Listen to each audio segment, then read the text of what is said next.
WarsawJS. Cool, yeah. So before I get to the actual topic of this talk, this is the first talk in a series of talks. And the idea of this series comes from the fact that we in the IT world are living in silos. And those silos are defined by the programming languages that we mostly use, or the ecosystems around those languages. And these are the toolings and the tools floating around. Those silos are specific to those languages, so we hardly ever, as JavaScript programmers, look into other silos to see what's there. But the fact is that there are ideas there that are not really language specific and are readily transferable to other silos, and yet they have a hard time spreading. And I think that's unfortunate. I think as IT professionals, we should actively speak as look into other ecosystems to search for ideas. And if we have good ideas, we should actively work on spreading them. So we should make it easy for ideas to cross-pollinate. And this is the first talk in a series called Cross-pollinating Ideas. My name is Janus, and this talk is called Speccing Data. Now, it so happens that JavaScript is not my main programming language, although I do use it daily. It's not my home silo. And yet, I keep coming back into WarsawJS.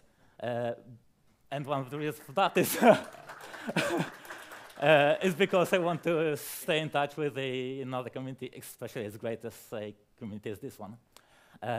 My main programming language is called Clojure. You might know me from this slide.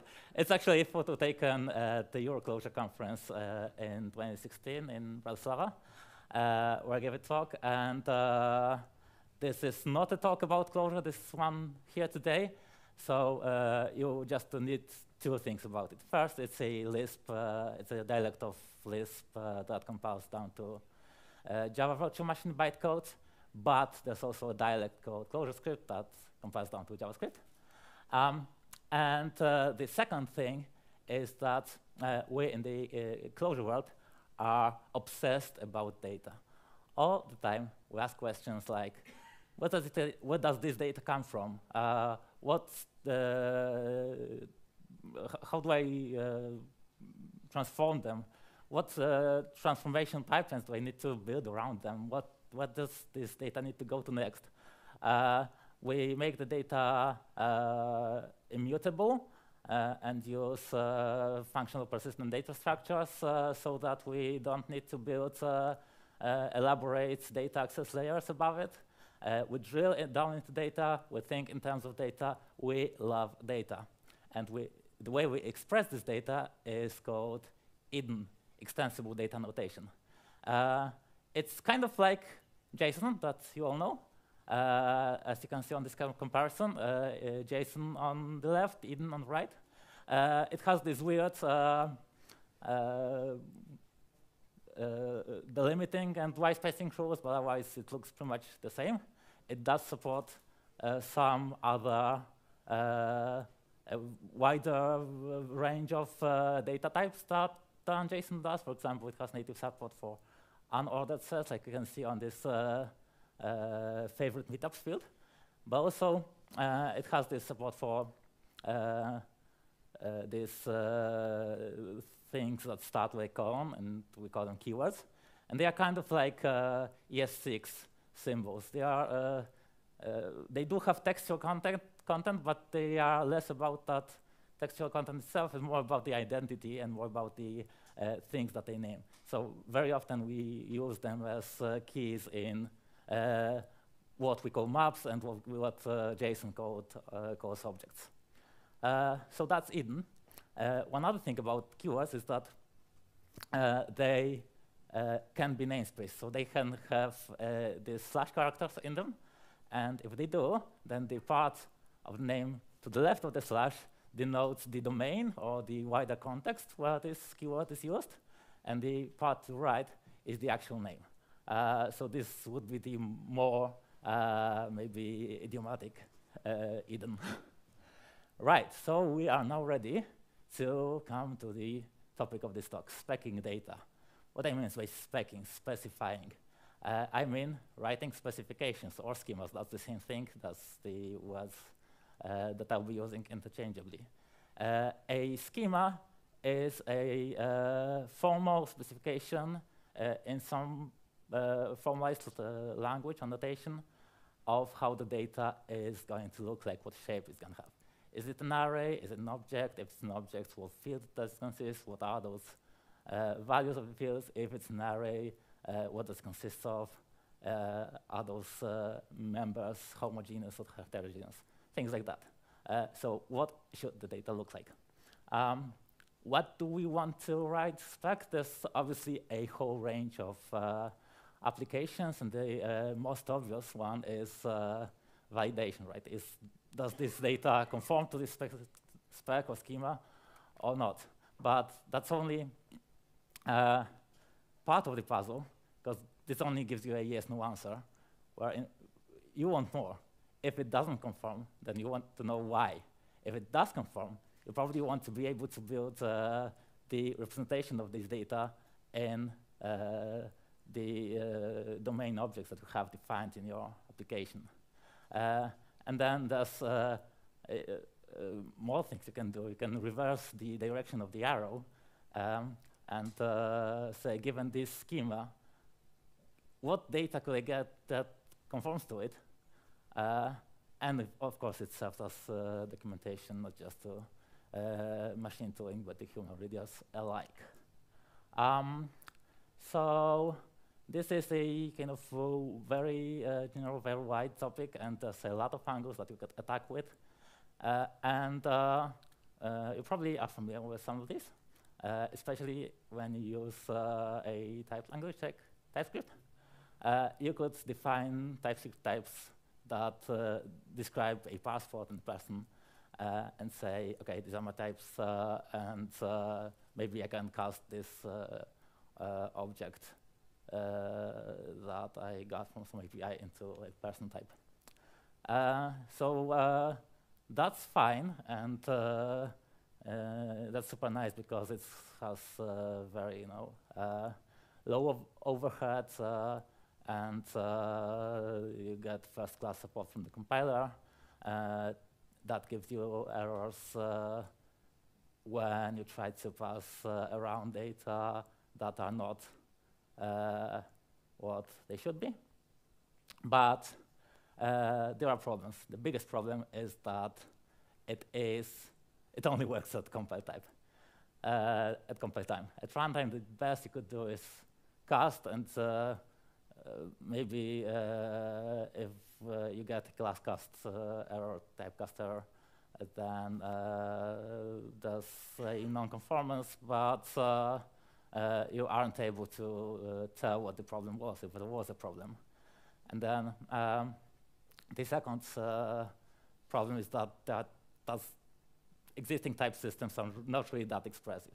For example, I'm not aware of any way in TypeScript or in, I don't know, OCaml, Haskell, Rust, to say, okay, passport has to have an issued at date and a valid until date, but issued at has to be earlier than valid until. That's not a constraint you can express in type systems. And you do want to express those types of constraints in your real world. So there's another approaches, and let's talk about Ajax. Who can tell me what does Ajax stand for? Synchronous JavaScript and XML. XML. It's such an old piece of technology. Who has, by quick show of hands, who has used XML within the last year? Okay, we have some hands up, but not that many. As I would have expected, because it's it's so 2003 technology, right? But turns out XML has quite a good schema story, actually. You could write a formal document that says that this document consists of these nodes and attributes and what they are. There are actually a couple of formalisms. This is DTD, but there was also XML schema that actually has the nice property of being XML itself. And there was React.ng that had some extra features on top of XML schema. And were dedicated to link to check for conformance of the schema against the document. But we don't really do that anymore. These days, Ajax mostly stands for asynchronous JavaScript and JSON, right? So too bad we don't have a JSON schema. Well, guess what we do? What? Sorry. There actually exists such a thing as JSON schema, and it's a really cool piece of technology. It's relatively little known. I wish it were known better, and people use it more. But it is this thing that you can see. It's pretty verbose. There I see Baroque. But you can express all these things that we were talking about. You can use one of the many implementations there are for validating and getting a description of what's wrong. And the really cool thing about JSON schema is this site called schemastore.org that has more than 700 ready-made schemas for the types of JSON that occur in the real world. And not just JSON, because it can also parse YAML. So, for example, you can find schemas for CircleCI.YAML files or package.json, these various kinds of files found in the real world. Still, you can't have custom constraints in JSON schema. You can't say in the schema itself that issued at needs to be earlier than valid until. I guess that's the limitation of it being data. So that's several approaches. What we do in the closure world is we use this library called ClojureSpec. That's kind of the main topic of my talk today. And ClojureSpec builds on this really simple idea that we go back to the code realm. So we write schemas that are code and not necessarily data. But we start from basic building blocks that are just named predicates. We say person ID is an integer. This int question mark is a built-in closure function that takes anything and returns true if that something is an integer. So any predicate that takes anything and returns a Boolean can be a schema, a spec. And then these are the basic building blocks, and you have combinators to compose these building blocks into more complex schemas. For example, you have these favorite meetups here that says it's a collection of meetup names, and meetup name is defined as a string. So that is a collection of strings. That's one of the many combinators that ClojureSpec has built in. The other ones form a language of, you could think of that as regular expressions over the alphabet of predicates. And that lets you express really complex stuff. The other thing we do in ClojureSpec is the approach to maps or objects, as Jason called it. In ClojureSpec, maps are just collections of keys. So we don't say, okay, a person is an integer an ID that's an integer, and the first name that's a string, and the last name is a string, and so on. You say a person needs to have an ID, needs to have a first name, needs to have a last name, needs to have a password, and maybe it has they have a favorite meetups, but you don't say what the type for that thing is, because that follows from the name.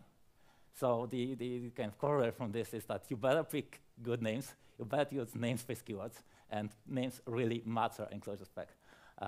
If your names come from some weird system and are not namespace, then ClojureSpec has you covered too.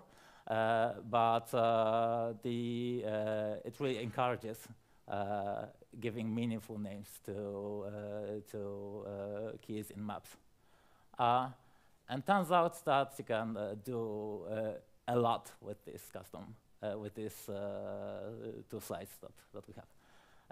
So for example, we can define some data, like a sample person, and ask whether this sample person with data conforms to a spec that we have defined over the previous two slides. It actually turns out that it doesn't. It returns false. Can anyone tell me what's wrong? Can you spot the error? It's not easy to spot, but that's exactly. I know. Passport is valid until before it was issued. That's correct. That's not the only problem with it. You can call this explain function on the same data with the same spec and get a textual representation of the error. So we see that there were actually two problems. One is that the one in quotes is not an integer. We said a couple of slides ago, so probably you don't remember, that the person ID should be an integer, and instead we gave it a string, so that's an error, obviously. And then the second error is what you've surely observed as the dates being not matching the constraint. So we have validation, we have error explanation. We can also get this same explanation in more structured format. 5 minutes, thank you, Barry. I'm getting there. The other thing you can do is say, okay, generate me some data that conforms to this WarsawJS person spec. And you get, out of the blue, out of thin air, you get person that has, it's not a best person in the world, because it has they have an empty first name and an empty last name. But that's because I didn't pay much attention to writing these sample specs a couple of slides ago. The point is, I could have been more specific and said that the string should not be empty, or that the passport should have this special format, and it would have just generated this basically better data. And you could guess that this data can be used for tests or more. By the way, yeah, there's a lot of things you could do. You could write tests that generate data from the schemas that the input parameters to the function have, run the function and check whether the result is, again, conforming to the output schema. You could instrument the function so that this check happens in runtime, and you kind of get the equivalent of a static typed language early warnings, except it happens at runtime and it's more expressive. You could validate data in all sorts of places. My favorite one is if you're writing a single page application with something like Redux that has state in one place. You can define a schema for that state and have the framework that you're using enforce at all times that any change to this state yields a valid output state, and that eliminates a whole class of errors. That is a super cool thing to do. You could validate React component properties, like the prop types is another thing that is in this domain that we haven't talked about, but you could use this schema for the same thing. One cool thing is this library that my friend has written called Spec Provider.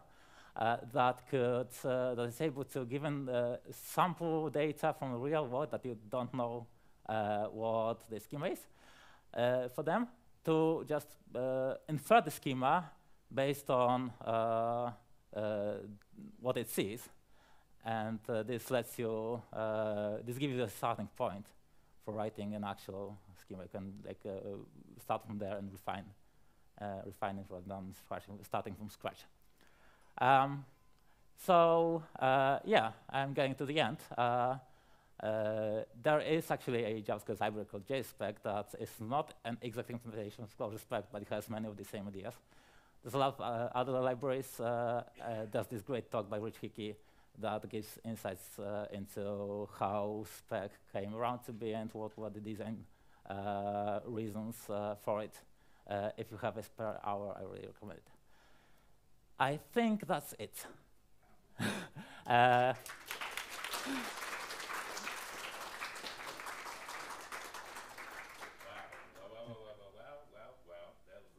was a lot of information as expected. How many of you learned something from that? That's what I'm talking about. You have time for a couple of questions? I think I have. We have time for about 3. So does anyone have any questions about Dariush's presentation? Questions, please. Feel free. There we go. 1 second.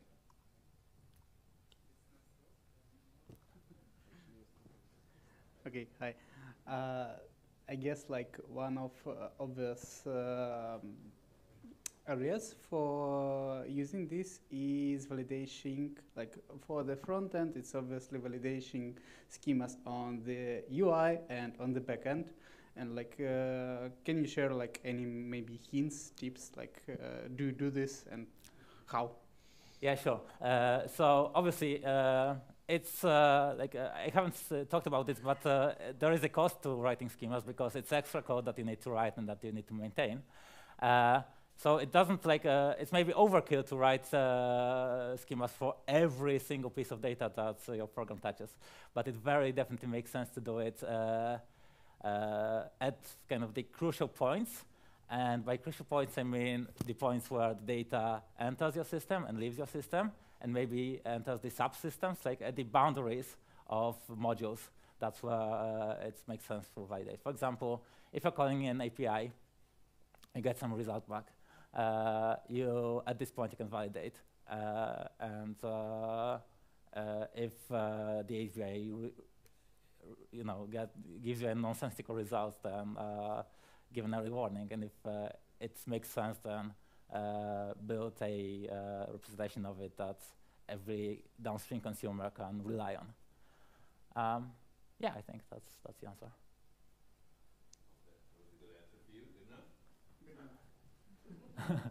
Hey, so first of all, great presentation. I think it's always a good idea to share learnings from other ecosystems and make the JavaScript ecosystem the best one, obviously.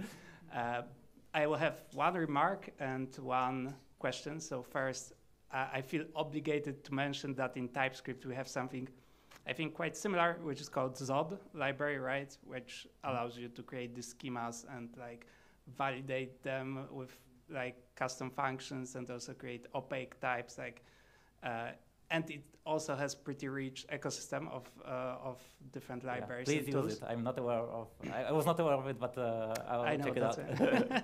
But the other thing that I wanted to ask you, you mentioned that your friend developed some kind of a tool to generate the I guess the schema based on the sample of data, right? What do you think about using tools like this versus using AIs for that? Because from my experience, like that's my pet peeve. The problem with AI is that it can lie to you in your face, and you won't know until you actually go out of it to check whether what it says actually makes sense. So you could, I guess, for the use case of having a start point, I think using an AI is actually a good idea as well. But it's out of the box. you can rely on it less than you can rely on the schema that these tools like Spec Provider produce. Just because the dumber the tool, the more robust it tends to be, and the more, the less moving pieces to break there. Any more questions?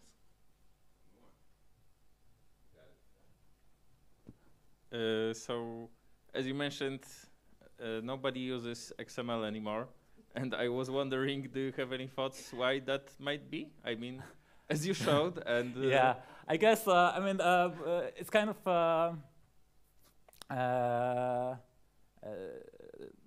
it's partly because fashion plays a huge role in IT, probably a bigger role that we are ready to acknowledge, and so things that become fashionable just become popular by the snowball effect.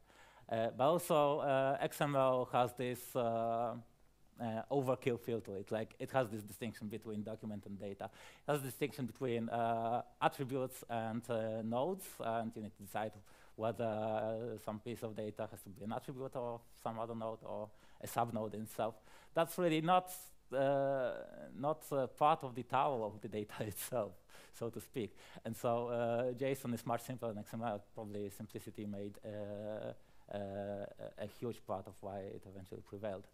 I think that's what happened. That was a thorough answer, very thorough answer, as to be expected. Mr. Daniel Damian Dariush. Daniel Janus. Janus, please give Daniel another really big round of applause. Fantastic work as always, and of course he'll be around in case you have any other questions you'd like to present or ask him.